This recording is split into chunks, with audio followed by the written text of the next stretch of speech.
guys, berjumpa lagi dalam obrolan santai bersama kami. Gue Richard. Azaria. Aku Risnel. Kita ada di Halaman belakang. Nah, sebetulnya halaman belakang itu apa sih? Halaman belakang itu sebetulnya tempat kami suka ngumpul, tempat kami suka curhat-curhatan, tempat kami suka sharing. Tetapi justru di halaman belakang ini seringkali itu ada solusi buat kami semua. Nah ya, jadi di sini ada 3 generasi. Ada generasi yang paling muda, ada yang Lumayan. cukup muda. Lumayan. Kalau gue masih muda. Anak gue dua. Tapi ya karena itu ya, kita di sini semuanya saling belajar satu sama lain. Nah, hari ini aku tuh pengen bahas gini. Ini kan nggak terasa bulan Agustus 2023. Nggak terasa tuh anak kuliah tuh sudah mau masuk. Kalau anak sekolah, anak gue kan 2 nih. Anak aku 2. Itu sudah masuk dari bulan Juli. Ini kan anak kuliah. Nah, gue nggak bayangin kayak gini. Untuk sekolah aja biayanya segitu gede. Pusing. Gede ya? Zaman sekarang sekolah gede men. Wah, ngeri. Iya ya. Ya itulah. Belum uang masuk, uang gedung, Ya. apa. Loh, setiap naik kan juga itu ada biayanya juga. Apalagi kan anak gue ini kan sekolahnya di sekolah swasta. Jadi nanti adalah uang buku apa segala macam. Nah itu ya Lumayan ya. Tuhan lah ya, masih Tuhan masih cukupkan gitu. Tapi memang itulah sebuah perjuangan. Nah sekarang yang mau bahas ini kan kuliah. Kuliah itu kan setiap tahun tuh biayanya naik terus. Iya. Nah kuliah itu penting gak sih menurut kalian? Gimana menurut Azarian? Kalau dibilang penting nggak penting, pasti penting sih. Tapi yang jadi pertanyaan, seberapa penting gitu kan? Karena kalau mau kita lihat, contoh misalnya dari segi pertama ya, biaya yang tinggi. Ada sih kuliah murah, yang banyak juga. Tapi kan semurah-murahnya itu pun tetap tinggi sebenarnya. Terus yang kedua dari segi waktu yang dihabiskan. Kuliah minimal 3,5 tahun kalau dia pintar. Kalau misalnya kayak aku, Lama ya? lumayan 7 tahun. 7 tahun baru ini baru. Kalah men. Gue dulu 6 tahun di Jakarta. Yang ini 7 tahun, ini lebih parah. Teman-teman semua udah S2 kan. Yang satu ini masih S1 itu baru kemarin gitu. Nah, pertama dari finansial, dari ngabisin uang, yang kedua ngabisin waktu gitu. Dan yang ketiga, ada orang yang beberapa orang dia kuliah sambil meniti karir tertentu, sambil jualan kayak, sambil buat YouTube kayak, sambil apa kan. Berarti ada yang dia kerjakan. Tapi ada juga orang yang kuliah cuma kuliah aja. Jadi setelah kuliah dia nggak punya apa-apa, dia cuma punya bekal dari kuliah. Tapi untuk bisnis real, tindakan real, yang nggak ada juga gitu. Tapi kalau mau ditanya penting nggak penting, penting. Tapi seberapa pentingnya, nggak tahu juga sih. Nah itulah kita mau bahas pentingnya. Nah Risnel ini kan lulusan 2023 ya?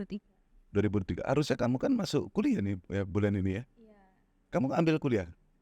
Nunda tahun depan nih. Karena tahun ini ternyata belum lolos. Belum lolos. Gitu. Ada kendala lain nggak? Ya, terutama kendala biaya. Kendala biaya ya. Memang nggak tahu ya. Gede biayanya. Zaman sekarang.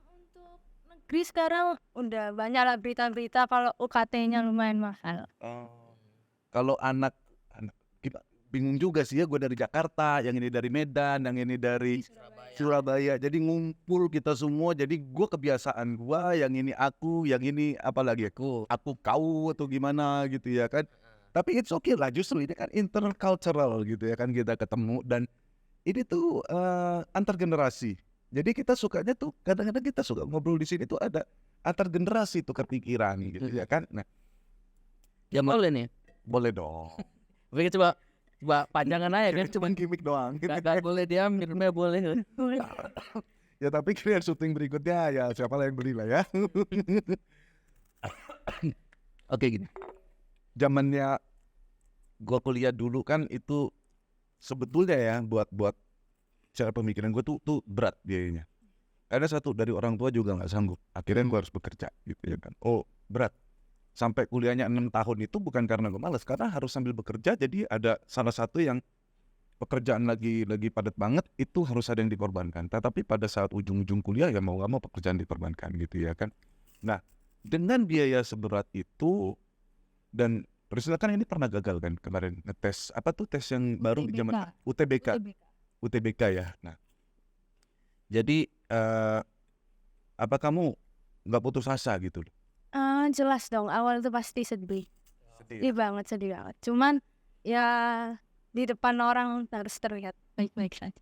Iya, harus lihat baik-baik saja. Kadang-kadang misalnya kita nunjukin ekspresi depan orang, Iya. orang itu nanya memang kenapa kamu apa, tapi nanyanya cuma pengen tahu, Iya. bukan karena peduli. Kan gue juga gitu. Ya. Cuma pengen tahu aja gak ada orang. Oh lagi sedih, oh ya udah peduli, nggak juga gitu. Benar. Nah, dia untuk kuliah aja sampai masuk kuliah aja itu sampai butuh mujizat gitu loh. Sedangkan di luar sana masuk kuliah aja bisa. Ini buat masuk kuliah aja mujizat. Dan gue berpikir kayak gini, men, gimana nanti kalau itu terus biaya kosnya, terus biaya ininya, biaya itunya. Lah sedangkan itu income-nya dari mana? Kenapa harus diperjuangkan banget sih orang sampai kuliah gitu loh? Emang segitu pentingnya nggak sih kuliah? Menurut Azhar gimana? Penting banget nggak sih setelah pengalaman lo? Penting sih. Pertama, kalau misalnya kita bilang masalah pentingnya, ya memang secara apa ya, seharusnya idealisnya orang diterima di suatu pekerjaan perusahaan itu karena skill memang kan. Tapi kita harus realistis juga. Itu kan idealisnya kayak gitu. Semestinya kayak gitu. Tapi realitanya pemegang perusahaan-perusahaan ini gak mikir kayak gitu. Masa mereka sampai sekarang tuh banyak ya. Aku gak bilang semua ya, tapi rata-rata menurut pengalamanku juga. Setelah waktu nyari-nyari kerja, ijazah itu betul-betul sangat dibutuhkan sama perusahaan. Padahal cuma disimpan aja. Tapi itu butuh ijazah. Padahal cuma disimpan. Dan portfolio diperlukan juga loh ya. Iya. Salah satunya ya ijazah. Ijazah salah satunya. Tapi kan ada kayak gini nih bro. Kan ada sering banget kita dengar wacana kayak gini kan. Contoh pengusaha ini loh cuma lulusan SD. Ya. Kita bandingin dengan siapa? Mark Zuckerberg lah. Kita bandingin dengan Bill Gates lah, apa segala macam. Ya iya. Tapi 1 banding berapa kalau kayak gitu? Betul. Itu it's just a lucky number gitu loh buat mereka tuh. Hanya keberuntungan gitu ya kan. Terus kita juga bandingin, tuh lihat tuh yang sarjana jadi anak buahnya orang yang enggak sarjana. Ya, Itu ada memang. menurut kalian itu Iya. konsep seperti itu tuh gimana tuh? Menurut aku sih nggak bisa ya, karena buat aku sendiri setelah ngelewatin ya gagal ini, jadi mikir kalau garis startnya orang tuh beda-beda, nggak bisa kita samain. Dan kalaupun memang kelihatannya di mata kita tuh kayak, oh kayaknya kok kita telat ya, kok kayaknya kita nggak sama kayak orang-orang. Menurutku itu nggak apa-apa, karena menurut aku semua orang tuh punya waktunya sendiri-sendiri. Jadi ya nggak masalah kok kalian perlu menunda sesuatu hal yang kalian impikan, itu nggak masalah. Tetapi kalian nggak bisa diem aja, kalian juga harus berusaha. Gitu ya. Iya. Terus sekarang kan kayak gini. Kalau menurut kalian kuliah itu penting, kan gini. Ada orang yang sebetulnya bisa kuliah. Dia punya duit. Orang tua oke, bahkan dia bisa tinggal pilih aja mau kuliah di mana. Mau di Melbourne kek, mau di Tokyo kek, mau di Surabaya atau mau di Jakarta, pokoknya yang universitas yang the best lah. Tunjuk aja ya. Tunjuk aja, itu bisa. Nah, menurut kalian kalau orang yang beruntung seperti ini, apa sih message dari kalian buat mereka gitu loh? Wah. Tahu sih. Contoh nih gini kan. Ini contoh nih. Azaria ini kan pendatang nih dari Medan. Gitu ya kan, dia kuliah di kota Surabaya. Kan? Nah, kan udah pernah ngerasain yang namanya itu gimana nih bergumulnya, nggak ada duit apa segala macam, tapi kamu harus selesain. Aku harus selesaikan kayak gitu. Nah sekarang dari pengalamannya Azaria kayak gitu, untuk orang-orang yang memiliki keberuntungan bisa kuliah, coba kamu bisa masukin sedikit pengalamannya dan message itu buat mereka apa? Susah itu bang. Maksudnya, Susah. Minum juga ngomong-ngomong ya. iya maksudnya kak, Balik lagi ke diri masing-masing. ngapain juga aku ngasih message ke mereka. Ya makanya justru kan mereka kan gini loh. Kita kan ada di sini buat diskusi apa segala macam. Kita kan pengen melihat bahwa generasi ini itu punya value. Mm. Nah, kita lah pengen berbagi value itu gitu loh. Maksudnya kalau misalnya lu punya keberuntungan, orang tua yang mapan, apa segala macam, lu bisa kuliah. Sedangkan di sini kita itu pernah ngerasain yang namanya struggle. Dari mulai menyelesaikan kuliah atau mau masuk kuliah hampir terlambat. Kira-kira punya message sesuatu nggak untuk teman-teman di sana untuk menyemangati mereka atau untuk memberikan sesuatu untuk mereka? Kalau aku sih nggak bisa maksudnya ngasih tahu yang gimana-gimana. Cuman kok buat anak-anak yang orang tua kalian beruntung bisa kuliahin kalian, kenapa nggak kuliah? Tapi kembali lagi ke diri masing-masing. Karena menurut aku banyak kok anak-anak yang maksudnya karena dipaksa orang tua, akhirnya ya dia kuliah memang, tapi akhirnya ya molor. Molor. Biasanya tuh apa tuh? Karenanya Ya males-malesan. pernah lah kenal sama orang, ya kerjanya di kos itu ngajak-ngajak temennya doang main. Jadi teman-temannya udah istilahnya udah balik lagi lah ke asalnya mereka. Dia tuh masih stuck gitu-gitu aja. Dia nggak lolos-lolos. Akhirnya ya udah nggak jelas gitu. Gimana kuliahnya aku juga nggak tahu kabarnya gimana. Kadang memang ya kalau misalnya kita SD dia dari kecil sampai SD SMP SMA di tetap orang tua. Tiap hari dia was sama orang tua. Tiap hari bersama-sama orang tua gitu kan, makan sama orang tua segala macam. Jadi segala tindakan dia itu dipantau sama orang tua. Ketika dia lulus SMA masuk kuliah, terus dia pisah dari orang tua nih, dia hidup sendiri. Itu sebenarnya titik krusial untuk dia bisa berubah jadi lebih baik atau jadi lebih buruk. Karena dia udah Karena ngerasa sudah nggak ada pengawasan lagi. merdeka lagi ya. Iya kan sudah nggak ada pengawasan. Kalau dulu dia takut-takut kan, misalnya kayak mau misalnya pulang malam, contoh paling gampang pulang malam, dia harus izin dulu ke papa mama ya. Pak, ma, pulang malam ya. Setidaknya harus kasih info kan, izin itu. Tapi kalau sudah tinggal sendiri, Udah bebas. udah bebas. Ngapain? Jadi ya itu makanya bilang itu titik krusial dia untuk menjadi orang lebih baik atau orang lebih buruk gitu. Kalau sudah tinggal sendiri. Oke. Ceritain dong sedikit pengalamannya Azarian nih. Mulai dari masuk kuliah, terus berjuang untuk masalah biaya sampai lulus. Ya boleh dong ceritain 2-3 menit gitu loh. Atau 5 menit juga nggak apa-apa. Kalau pas mau masuk kuliah tuh, kalau masalah biaya aku nggak terlalu berjuang sih, karena di kampus kami tuh sudah sudah kayak banyak sponsornya. Jadi kalau masalah biaya nggak terlalu dipusingkan. Tapi yang bisa untuk kayak cukup sulit lah di awal-awal itu. Pertama masalah pisah dari orang tua itu paling jelas tuh. Karena kan dulu pas sama orang tua makannya ya cuma makan masakan mama gitu kan. Nah sekarang untuk makan pun masak sendiri gitu kan. Itu cukup sulit sih untuk bisa terbiasa dengan itu. Bukan maksudnya itu nggak bisa, tapi cukup sulit untuk terbiasa. Dan juga masalah pergaulan juga. Karena kan kalau kita sendiri, kita nggak ada lagi yang batasan, nggak ada lagi yang bisa ngawasin, nggak ada lagi yang bisa ngingetin gitu kan. Kita mau ngapain aja pun terserah kita. Itu juga untuk pengendalian diri itu pasti cukup sulit lah kalau kita sudah tinggal sendiri tuh. Nah, kalau gue sih dulu punya pengalaman kayak gini. Dulu kan ya gue bandel sih dulu. Rusak. Aku dulu bandel. Jadi akhirnya bisa kuliah itu kalau nggak salah di usia 21 tahun. Nanti 45 tahun Iya. setelah SMA ya. Ini nggak sampai 3 tahun lah. Iya, 3 tahunan lah, 3 tahunan Betul. SMA AA. Jadi baru bisa kuliah. Ya. Gue dulu kuliah di LSPR, London School of Public Relations, batch 8. Halo teman-teman yang ada di sana. LSPR batch 8. Jadi waktu itu pertama kali sih dapat bantuan dana dari keluarga untuk masuknya pendaftarannya.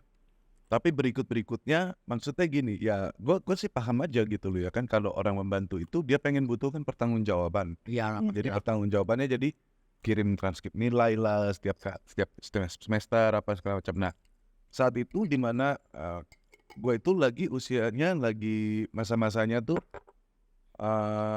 ya masih muda lah, masih muda gitu. Jadi merasa terkekang apa segala macem. Akhirnya nggak mau lah dibantu-bantu. Nanti nilai kita jelek, kita dimarahin, ini apa. Tapi sebetulnya itu bagus gitu loh untuk kita bertanggung jawab. Cuma waktu itu lagi masa-masanya di mana nggak mau diatur-atur gitu ya kan. Dan akhirnya bukan terpaksa, ya memang mau nggak mau harus bekerja. Harus bekerja. Jadi waktu itu bekerja sampai ya dulu ikut di Jakarta, dulu ikut casting sana sini, terus ikut coba-coba apa di modeling sampai ya tembus beberapa FTV juga dulu, sinetron sama teman-teman. Tapi kan memang fokusnya bukan di apa namanya tuh di popularitas ya, tapi fokusnya itu cari duit loh gitu. Dan Lumayan ya, walaupun kalau artis dulu masih baru-baru mulai ada duit juga. ya puji Tuhan ya, di situ pertolongannya. Nah, jadi di situ gue bisa menyelesaikan kuliah dan gue ngerasa kayak gini. Ketika gue cari duit untuk kuliah, terus gue kerja, gue cari duit, gue kerja lagi, gue keluarin duit lagi itu hasil kerja untuk bayar kuliah. Di situ gue menganggap tuh bahwa gila penting banget lo kuliah. Penting banget. Pertama satu, menurut gue nih ya, tapi kan orang punya persepsi beda-beda ya. Jadi kalian kalau punya persepsi yang berbeda juga gak apa-apa, kalian boleh tulis linknya di kolom komentar gitu ya, atau di komen apa segala macam. Kok link lagi?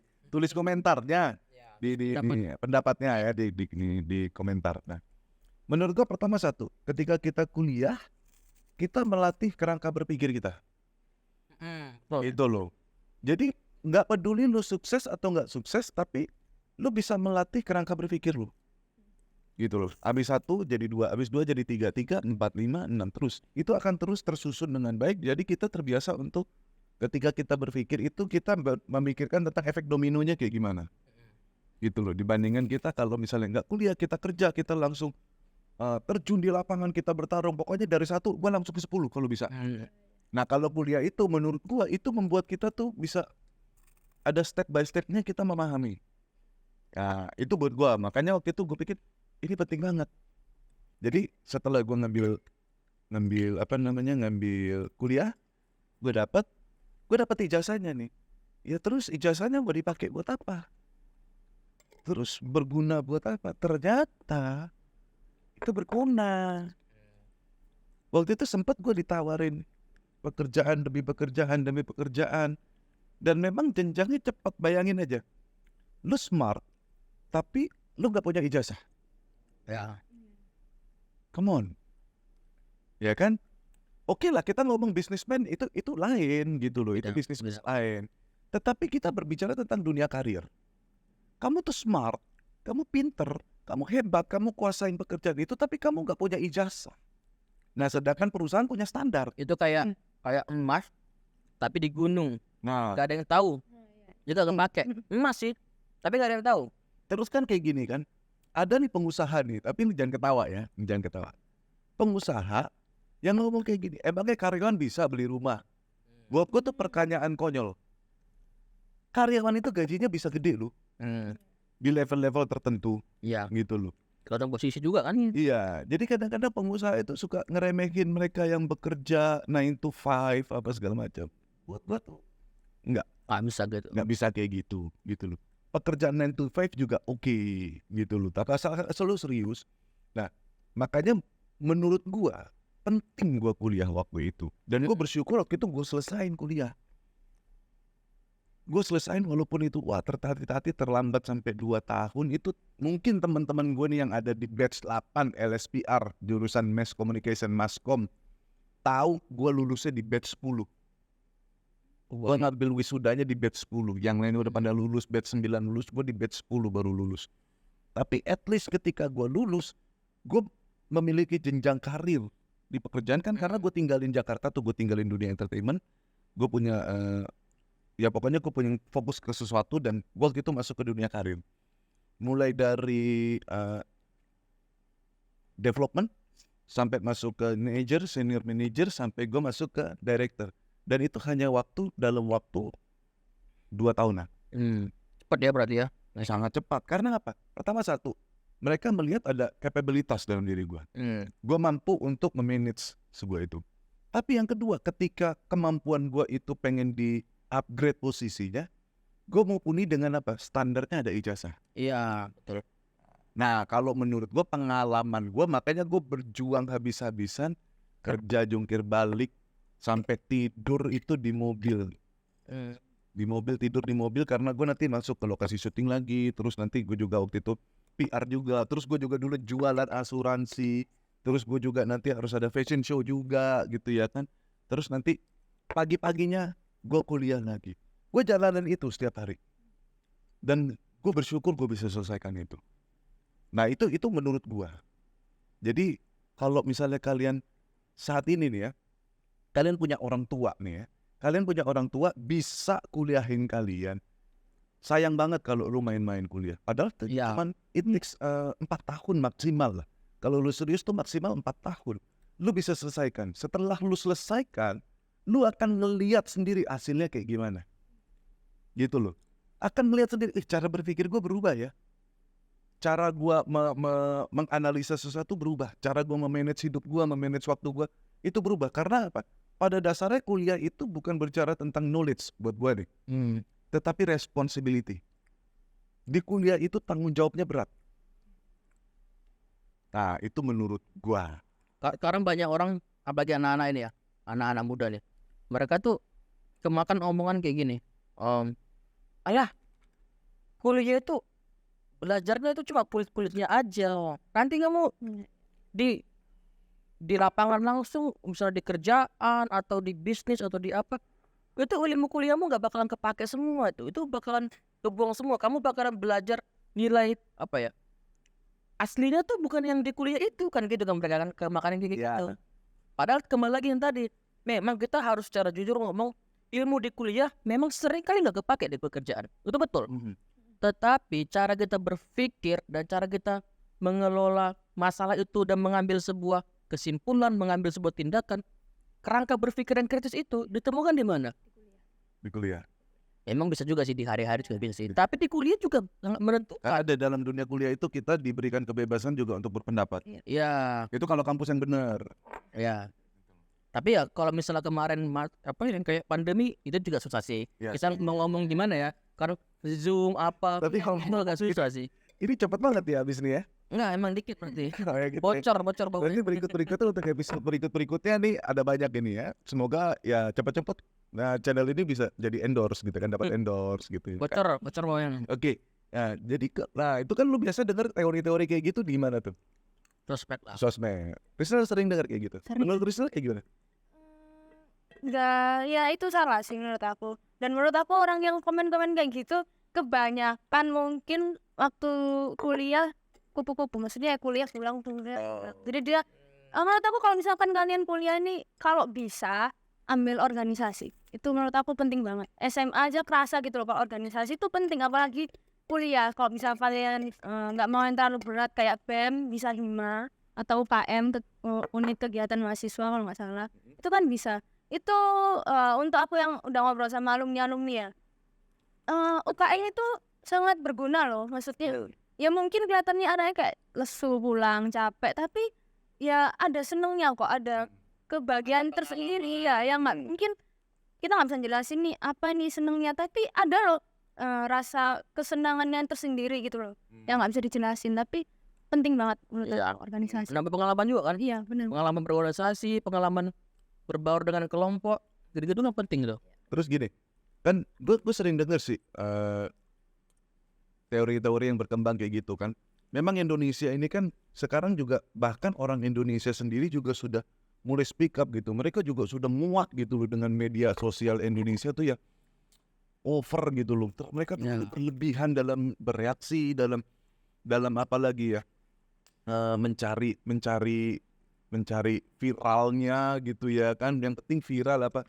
Jadi kadang-kadang teori-teori yang nggak penting apa segala macam cuman berdasarkan dia juga taunya dari sosmed juga, terus mereka posting aja karena cuma Iya. sekedar mencari viralnya doang nih, supaya viral doang. Nah, sekarang kan banyak orang-orang yang merasa tuh dia ahli. Misalnya kayak gini kan, wah dia bisa membagikan tentang bipolar. Bipolar itu bla bla bla bla bla bla bla. Padahal dia bukan ilmu kedokteran punya, Bukan psikolog. bukan psikolog punya. Coba Ya. baca dari dia cuma Wikipedia. baca dari Wikipedia, terus dengar dari ini, dengar dari itu, padahal dia bukan. Jadi seolah-olah dia merasakan jadi expert. Nah, dengan tampilan-tampilan yang menarik, dengan mungkin mukanya cantik atau dengan heboh-heboh, dengan ya pokoknya sesuatu, jadi mereka dapat follower banyak, dan follower banyak itu seolah-olah nih ilmunya nih keren banget. Dan mereka itu menjadikan itu ilmu yang wah ini keren. Dan banyak orang percaya. Dan banyak orang percaya, dan nanti ada yang ngomong lagi, oh ternyata gue bipolar ya. Iya, karena nengok video TikTok atau video yang di Instagram mana yang ciri-ciri bipolar. 1, gak suka mandi. Iya, Yang itu. kedua, susah tidur. Cuman kadang-kadang gak suka mandi aja dia ngerasa sudah mendapatkan teori dari seorang expert. Oh berarti saya bipolar karena saya gak suka mandi dan Nah, susah tidur. terus ada lagi yang nanti mereka menjadi ahlinya finansial. Mereka dapat apa ya? Mereka selalu dicekokin financial freedom lah. 5 tahun udah ada Mereka 1 juta. tidak lagi menyukai yang mempersiapkan diri namanya proses. Men, lu mesti tahu dunia itu berat dilewatin. Itu ada proses yang lu harus lewatin gitu loh. Kayak kata Rizky tadi, semua orang itu punya start yang berbeda. Mungkin startmu di umur 20, orang tua bisa memberikan modal 50 juta untuk berusaha. Ada orang di umur 20 juga, dia nggak dapat 50 juta dari bapaknya. Tapi dia harus bayar 50 juta untuk utang bapaknya. Nah, Startnya beda. Jangan buat umur 25 harus punya 100 juta. Startnya beda. makanya kan karena banyak hal-hal yang seperti itu beredar di masyarakat luas di Indonesia. Jadi orang Indonesia itu sebagian besar menyukai namanya instan, shortcut. Padahal untuk kita membangun yang namanya expertise, kita mau menjadi seorang expert, Habis. itu butuh belajar dan belajar. Wah gila bisa. Habis. Jadi kan itu kan butuh yang namanya belajar dan belajar. Sampai kamu menguasai teorinya, kamu menguji coba teorinya, kamu mendalami teorinya, kamu berhadapan langsung dengan permasalahannya. Di situ kamu bisa membuat satu asumsi. Oh iya bener teorinya ini. Kalau mereka itu belum tentu. Nah, di kuliah itulah kita melatih kerangka ini step by step. Betul. Jadi nanti kamu nggak dibodoh-bodohin sama media sosial. Gitu. Itu kayak misalnya kayak dulu nih pas sekolah kan sering ada pertanyaan, belajar matematika gunanya apa sih? Nah, Trigonometri, terus sinus, kosinus segala macem. Gunanya apa? Kita nggak kepake. Paling kepake di dunia nyata cuma tambah kali kurang bagi. Memang secara nyata kita nih kan nggak kepake kosinus. Dan belajar matematika nggak terlalu berguna kalau kita melihat secara kasat mata ya. Tapi kalau kita mau cerita lagi, ternyata dengan kita misalnya kayak belajar matematika dengan baik dan kita bisa memecahkan masalahnya dengan baik, itu melatih kerangka berpikir kita. ya Menciptakan solusi yang terbaik. kembali lagi kan nanti kan bukan hanya sekedar matematika gitu ya kan. Kalau gue dulu paling benci sama yang namanya matematika, kimia, dan fisika. Eksakta ya. Ya eksakta kayak gitu. Tapi gue paling suka yang namanya olahraga, terus sama kesenian. Kalau aku dulu paling suka pelajaran sosiologi. Karena gurunya jarang masuk. Justru psikologi. Makanya kan kembali lagi kan. Jadi kembali lagi yang menjadi kesukaan itu. Jadi misalnya kayak gini, ada orang yang nggak suka matematika, ada yang tapi sukanya ini. Nah, di kuliah itulah menurut gua nih ya, di kuliah itulah lu menemukan jalur yang khusus di mana lu tuh wanna be gitu loh, mau jadi apa. Dan ini juga satu juga ini message nih ya, jangan sampai kuliah itu kita tuh diarahin sama orang tua maunya apa. Beneran, gua dulu pribadi gitu ya, keluarga pengennya kita kuliah, apalagi orang Batak.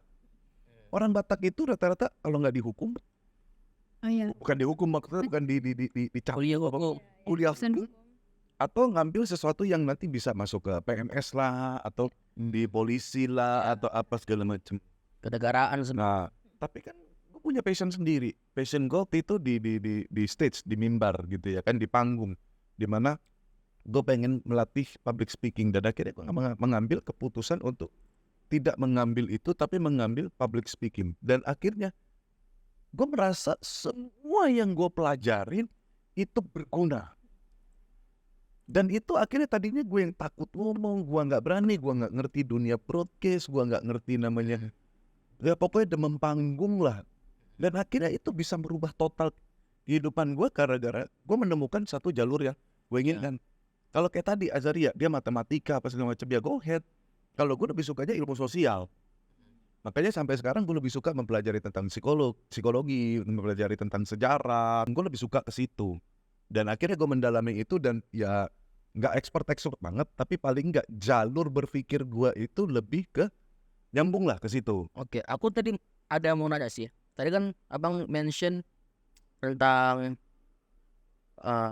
jangan terlalu terpatok sama apa yang dikatakan sama orang tua kan. Mhm. Misalnya keluarga, kamu hukum paling bagus, nggak usah ngambil misalnya kayak apa yang Kedokteran. nggak kedokteran bagus, yang nggak terlalu terkenal, yang Kalau misalnya ditawarin ke dokter, bilang papa mama sanggup gak biayanya? misalnya nggak terlalu kayak pertanian misalnya ya. Ya pertanian. Orang pikir kan pertanian, mending hukum lah lebih mantap, mending kedokteran lebih mantap. Iya. Nah misalnya gitu kan orang tua kayak gitu. Tapi yang jadi masalah kadang nih ya, mungkin Rizal dan teman-teman yang angkatanmu juga mungkin mengalami hal yang sama. Kita memang nggak mau di kepala kita ini dibekal sama orang tua nih, harus kesini. Iya emang betul. Tapi anaknya sendiri nggak tahu mau kemana. Iya banyak. Anaknya sendiri bingung. Aku mau kemana ya? Bingung mau kuliah apa? Karena dia nggak kenal sendiri dengan jati diri dia, dan bahkan dia mungkin belum ketemu passionnya di mana, apa yang dia gemar, dan dia mau jadi apa. Gue ngerti maksudnya nih gimana nih. Sebetulnya tentang passion itu kita bisa masuk di sesi obrolan yang lain, di episode yang lain, ya. Jadi sebetulnya itu ada fase-fase di mana kehidupan kita tuh sebetulnya itu menemukan jati diri. Tetapi karena banyak distraction di area itu, yang tadinya kita menemukan passion kita, gara-gara distraction itulah kita justru nggak menemukan passion kita. Gitu loh. Padahal di usia itu sebetulnya kita tuh sudah ketemu. Contoh nih, gua kasih contoh nih ya. Rizal punya passion di dalam melayani Tuhan, ya kan? Tetapi you have to work gitu loh. Kamu saat ini harus bekerja, gitu. Nah, ketika passion ini bertabrakan dengan apa yang terjadi, Rizal ini bilang kayak gini, waktu bekerja kita pikirkan dulu secara logis. Walaupun Rizal belum kuliah, tapi dia sudah berpikir secara logis. Saya punya passion, yang ini akan long term, tetapi yang short term saya harus bekerja untuk survive, bertahan hidup. Nah, yang passionnya ini, gue kok minggu gak boleh libur. Sedangkan minggu itu waktunya yang dia pilih untuk melayani Tuhan. Padahal itu sudah di press hari biasa. Gak ada, oke, di minggu ketemu. Tapi gak boleh libur. Dan akhirnya dia harus mengambil satu keputusan. Lu bisa bayangin gak? Itu anak yang masih usianya berapa, Risna? 18. 18 tahun. Tetapi dia sudah menemukan loh. Nah itu ada apa namanya itu? Itu ada fase-fasenya seperti itu. Kok orang gak menemukan tapi yang lain menemukan? Ada orang yang rusak cara berpikirnya, tujuan hidupnya. Ada yang bahkan dari SMA dia tuh sebetulnya sudah tahu mau kayak gimana. Ada orang yang nggak peka juga memang ya. Ada memang yang nggak peka. Tetapi itu salah satu faktornya adalah dari orang tua. Dari orang tua sendiri. Faktor terbesarnya. Selain ada minor factornya, ada major factornya. Tapi majornya itu dari orang tua. Karena gue pribadi, gue sudah jadi orang tua anak gue 2. Ya, sebagai orang tua harusnya kan orang tuanya sangat kenal ya dengan anaknya kan. Ya. Pastilah dia tahu. Misalnya anaknya nggak tahu dia ini passionnya apa, aku pikir orang tua pasti bisa memberikan jawaban yang baik. Karena dia pasti kenal sama anaknya itu. Ya. Tapi kadang ego orang tua, yang ada beberapa ego orang tua ketinggian. Dia sebenarnya tahu anaknya cocok di sini. Tapi karena dia pengen anaknya itu masuk di sini, ya tetap diarahkan ke yang dia pengen itu. Ya. Jadi gitu ya guys ya. Jadi sebetulnya ini ada satu materi lagi yang akhirnya muncul pada ada hari ini di obrolan kita di sini tentang passion. Jadi kita tadi udah diskusi nih masalah kuliah gitu ya kan, dan kita sudah menemukan bahwa kalau lu bisa kuliah men. Ya. Gitu loh. Kalau lu punya kesempatan kuliah yang bagus, kuliah baik-baik, selesaikan dengan baik-baik, tekuni sampai selesai. Jangan kemakan yang kayak Bill Gates drop out, Ya, Mark Zuckerberg broke. Tapi Drop kita out. lihat juga usahanya dia. ya. Emang ada beberapa orang kaya yang drop out dari kuliah dan Iya. atau mereka nggak kuliah sama sekali. Tapi banyak sekali orang yang kuliah jadi kaya. Dan akhirnya mereka yang sudah tidak kuliah dan mereka kaya, mereka ujung-ujungnya ambil kuliah lagi, men. Ya ada sih beberapa gitu. Mereka akhirnya ngambil kuliah lagi, gitu loh. Dan gue pernah nonton yang namanya si Pak Darmawan ya. Mungkin banyak teman-teman tahu gitu ya kan. Ini ada di salah satu podcastnya Timothy Ronald kalau nggak salah ya. Pak Darmawan atau Timothy Ronald atau si Pak Elmia ya. Gue lupa. Waktu itu gue nonton gitu ya kan. Dia cerita perjalanan hidupnya gitu ya kan. Dia belum selesai kuliahnya dia sudah membangun yang namanya Indodax. Sampai Indodax itu sukses, dia mengelola uang begitu banyak, dia menjadi milioner. Dan ujung-ujungnya dia bilang, gue harus kuliah. Dia ngambil hukum, terus dia ngambil juga di luar negeri itu kuliah tentang khusus di blockchain. Dan ujung-ujungnya dia merasa kuliah itu penting. Oh, di broadcastnya Helmi Yahya, gue inget banget di broadcast lagi podcast broadcast macam dia BBM. Di podcastnya Helmi Yahya. Dan gue langsung gini, oh keren men. Orang yang udah kayak dia aja dia masih mau menganggap kuliah itu penting. Jadi oke, teman-teman, kita sudah ngobrol cukup panjang ya. Jadi ada satu topik lagi yang menarik yaitu passion. Kita berharap kita bisa mengupas lagi, kita bisa obrolin lagi ke depannya bersama-sama. Kita berharap bahwa channel ini bisa berkembang. Kalau ada saran, ada kritikan, ada hal-hal yang ingin diobrolin sama-sama, didiskusikan, boleh ketik di link komentar dan juga dukung kami dan subscribe kami, like kami dan juga komentar. Ini adalah channel perdana kami. Semoga ini bisa menjadi nilai yang positif. Semoga ini juga bisa menjadi satu solusi buat kita semua. Oke, thank you. Sampai jumpa. God bless.